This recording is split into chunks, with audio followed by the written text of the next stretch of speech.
Foolish Rabbit's Big Mistake by Rafe Martin and Ed Young. This book's kind of falling apart. Foolish Rabbit's Big Mistake is a traditional Jataka tale or story of one of the Buddha's earlier births. More than 1,000 years ago, hundreds of such Jatakas or birth stories were recorded from a truly vast oral tradition and so were preserved for us today. Jataka tales like this one have been told, performed, sculpted, and painted throughout Asia for nearly 2,500 years. In the West, the Jatakas are considered to be one of the great storehouses of folklore and story. They have been cited as problem sources for both Aesop's fables and the Arabian Nights entertainments. This particular story is perhaps the oldest version of the familiar Henny Penny, Chicken Little, or Sky is Falling story. Foolish Rabbit's Big Mistake is, of course, a story about fears and rumors. As a storyteller, I find it to be a particularly effective story for reaching young audiences. They like the story's rhythmic quality. They like to identify with the brave lion who decides not to run, but to help, and they like to laugh at the foolish little rabbit who discovers that his fears are literally groundless. There is real wisdom in such laughter, too. To have the courage to face what most terrifies us and be able, ultimately, to laugh at it is, after all, the stuff of literature and of life itself. This particular version of the tale has been recreated as a picture book for young readers and listeners. It is adapted from the telling that I presented in fuller form in The Hungry Tigress and Other Traditional Asian Tales.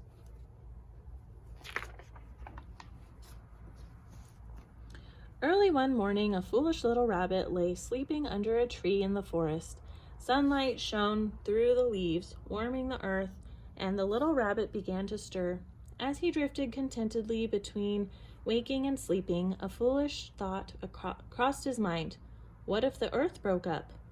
The little rabbit was up, now wide awake. What if the earth broke up today? He said out loud, and the foolish little rabbit began to listen for signs of danger. Crash!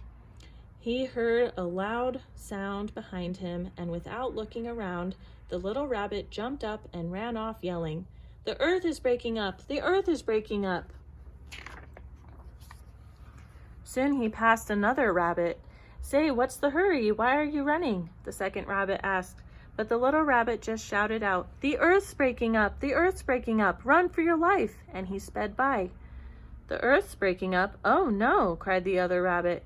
And away he ran after the first little rabbit. They passed the third rabbit. "What's happening?" the third rabbit called out. "The earth's breaking up!" they panted. "Run!" And run he did. Now the three rabbits passed a sleepy bear. The bear stretched and rubbed his eyes. "What's going on? Why are you running?" he asked. "Stop and tell me." But the rabbits just kept on running and shouting, "The earth's breaking up! Run! Run!" "The earth's breaking up," repeated the bear, confused. "The earth's breaking up? Why then, I'd better get going." And the bear started running too. Soon they came upon a second bear. He was chewing a piece of dripping honeycomb and batting at the bees buzzing all around him. "Hey, what's going on? Why are you running?" he asked. "The earth's breaking up. That's why we are running," they yelled as they ran past. "Run! Run!" The bear scrambled to his feet. "The earth's breaking up," he said to himself. "Oh my gosh, there's no time to lose." And pushing the last of the honeycomb into his mouth, he started running too. Farther along in the forest, an elephant with half-closed eyes stood resting beneath a large shade tree. His huge ears fanned slowly back and forth, and his tail flicked this way and that, sweeping off the drone flies. Suddenly, his ears fanned forward and stopped. His eyes opened wide. 3 frightened rabbits and 2 panicked bears burst through the bushes. "What's going on?" he trumpeted in surprise. "Why are all of you running?" But the terrified animals only shouted, "The earth's breaking up! Run for your life!" And they were gone. "The earth's breaking up? rumbled the elephant. "Why, if the earth's breaking up, there's no time to lose. I'm going with you." And trumpeting wildly, he too charged off, his tail pointing straight out behind him. The animals ran along the path. The pounding of their feet disturbed a snake sleeping on a warm rock ledge in the midday sun.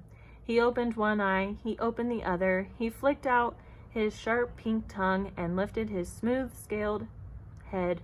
Suddenly, 3 screaming rabbits, 2 moaning bears, and a trumpeting elephant stormed past. "What's happening?" hissed the snake anxiously. "Why are you all running?" "The earth is breaking up," cried the animals. "It's the end. Run for your life." And they were gone. "What?" said the snake. "The earth's breaking up? Why, I'd better get sliding." And uncoiling himself, he glided down from the warm ledge and slid rapidly after the others. He passed another snake and another and another. When they heard what was happening, they too slid over boulders, under bushes, and around trees, following the other terrified animals. Soon as an awful hissing, trumpeting, moaning, and screaming filled the forest. Now up on a mountaintop overlooking the forest was a brave lion asleep. The lion heard all the noise. He opened his golden eyes, looking out over the forest. He saw the animals running, running, running. He couldn't see why they were running, but he could see that unless someone stopped them, they would run right over the edge of a cliff and be killed. "Someone should help them," the lion said to himself. "Why, I'll help." He rose to his feet and shook his heavy mane. Gathering his strength, he took a tremendous leap way out and landed in front of the terrified animals, who came screeching and panting to a sudden halt. "Arrrr!" roared the lion. "What is the matter? Why are you running?" "The earth's breaking up! The earth's breaking up! That's why we're running!" shouted the animals. "Oh, let's go, mighty lion, before we are killed." "The earth isn't breaking up, you silly creatures," the lion said. "Look, here's the earth, solid as it's ever been." And he struck the ground a blow with his paw to prove it. "Who told you that the earth was breaking up?" "It was the elephant," hissed the snakes. "The bears," trumpeted the elephant. "Rabbits," moaned the bears. "It was him," shouted the rabbits, pointing to the foolish little rabbit.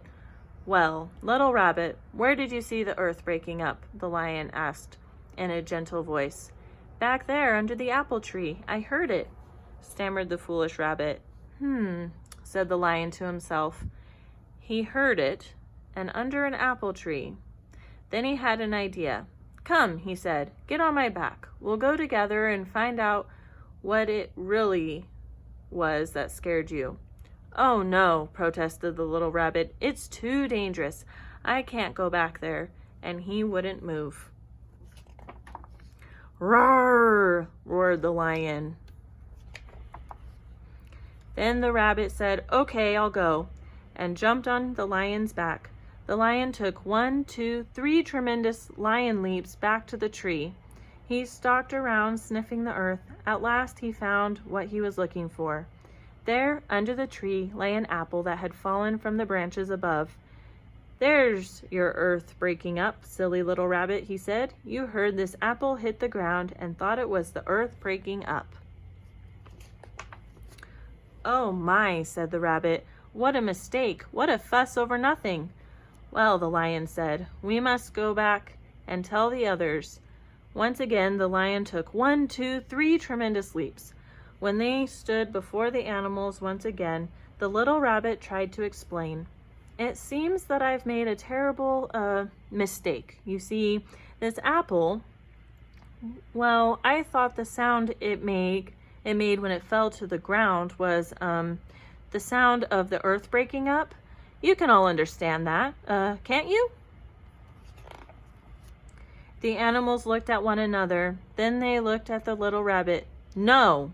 they shouted at last, and they got so angry they wanted to tear the little rabbit to pieces.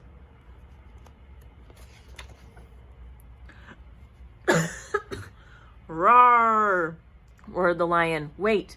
You all ran without finding out what was frightening you? Remember that. Next time something scares you, if you'll only stop and see what it is, you may find out that there's nothing really to be afraid of at all." "Why, you're right," said all the animals. "Next time we'll do that." "Me too," said the little rabbit. Then the lion took a leap back onto his mountaintop. He lay down calmly, surveyed the peaceful forest below, yawned, and went back to sleep. The little rabbit, still holding the apple, hopped back to the tree. He lay down beneath the branches, sighed contentedly, and took a big bite of the apple. And that's the end of the story.